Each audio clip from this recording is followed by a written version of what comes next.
Bonjour à tous, on commence ce tour de la presse sportive par les annonces de l'UEFA qui sont attendues aujourd'hui.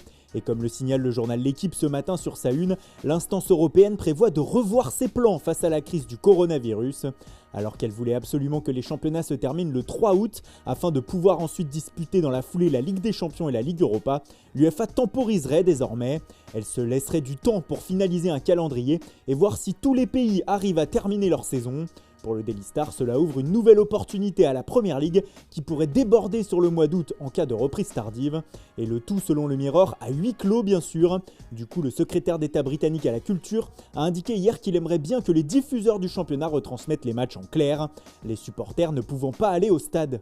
On parle reprise du championnat aussi en Italie avec, comme vous allez le voir, des contradictions. Le Corriere dello Sport indique ce matin sur sa une que le gouvernement est prêt à autoriser une reprise des entraînements le 4 mai, ce qui serait bien pour les clubs italiens qui pourraient avoir une longue préparation d'environ un mois avant une reprise des matchs peut-être début juin. Mais Tutto Sport ne dit pas du tout la même chose ce matin et parle lui plutôt d'une reprise des entraînements le 18 mai. Cela aurait été défini par le ministère des Sports et le syndicat des joueurs pro italiens. Alors qui dit vrai? Réponse d'ici quelques jours sans doute. On retourne en Angleterre avec, au-delà des débats sur la reprise, une affaire qui secoue la Premier League, celle du rachat de Newcastle United par un investisseur saoudien très lié au gouvernement de son pays.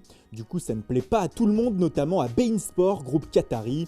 Hier, on apprenait que le directeur général du groupe médiatique avait envoyé un courrier à la Premier League afin de stopper ce rachat. La raison, les Saoudiens orchestreraient depuis des années le piratage des chaînes beIN Sport dans le monde entier et diffuseraient leur contenu sur une chaîne pirate leur appartenant. Du coup, comme le rapporte The Times ce matin, une enquête aurait été lancée par la Premier League afin de déterminer si l'Arabie Saoudite est vraiment derrière ce piratage. D'autres voix exhorteraient le gouvernement à intervenir sur ce dossier, mais comme le rapporte The Guardian, celui-ci a indiqué qu'il ne bloquerait pas le rachat de Newcastle par les Saoudiens. C'est à la Premier League de le faire si elle pense que les accusations sont avérées. Vous l'aurez compris, la guerre d'influence Qatar-Arabie Saoudite a trouvé un nouveau terrain, le sport et le football. Allez, on passe à l'actualité mercato avec encore une fois Lautaro Martinez en une de Sport ce matin. Le média catalan nous explique ce jeudi que l'Inter est prêt à contre-attaquer sur ce dossier afin de conserver son joueur. En effet, une importante prolongation de contrat pourrait lui être proposée.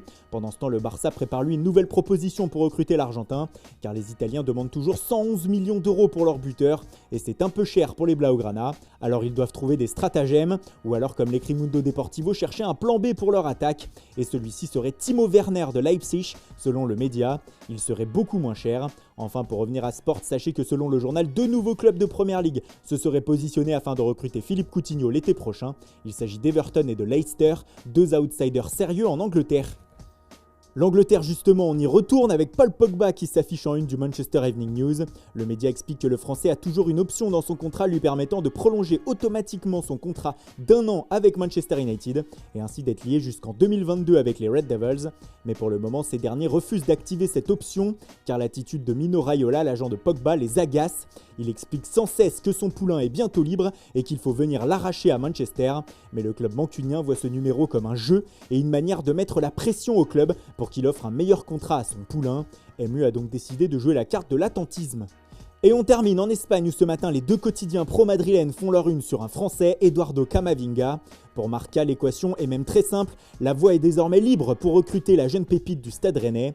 En effet, le FC Barcelone et le Borussia Dortmund, qui étaient aussi sur le dossier, se seraient retirés. Selon AS, la Juventus et le PSG auraient aussi été battus par les insistances du Real sur ce dossier. Et désormais, le journal parle d'un transfert de 50 millions d'euros pour le joueur de 17 ans. Marca évoque de son côté un prix de 60 millions d'euros. Bref, Camavinga fait l'unanimité à Madrid. Voilà, c'est tout pour aujourd'hui. Merci pour votre fidélité, bonne journée à tous. Surtout, ne l'oubliez pas, restez chez vous et rendez-vous dès demain matin pour une nouvelle revue de presse.